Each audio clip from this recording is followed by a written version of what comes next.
無限大な夢の後の何もない世の中じゃ、そうさ愛しい思いも負けそうになるけど、静しかしないイメージだらけの頼りない翼でもきっと飛べるさ。Oh yeah、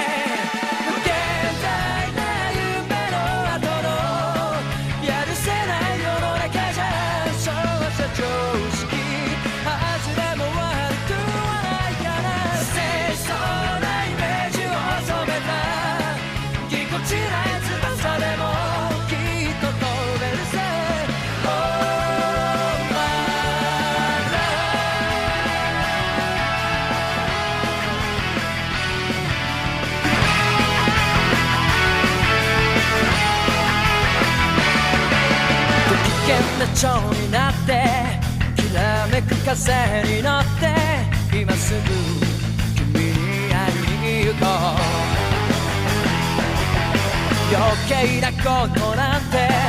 忘れた方がマシさ。これ以上しゃれてる時間はない。何がこの空に届くのだろう。だけど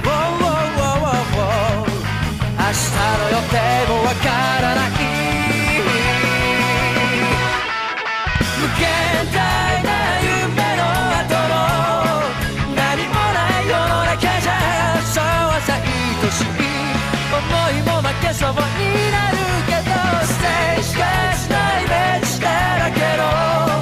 頼りない翼でもきっと飛べるさ。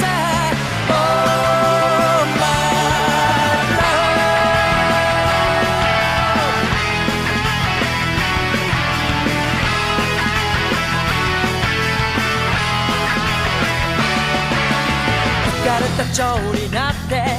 一途な風に乗ってどこまでも君に会いに行こう。曖昧な言葉って意外に便利だって叫んでる悲壮聞きながら、何がこの街に響くのだろう。だけど期待してても仕方ない。無限大な夢の後のやるせない世の中じゃ、そうさ常識外れも悪くはないから、清楚なイメージを染めたぎこちない翼でも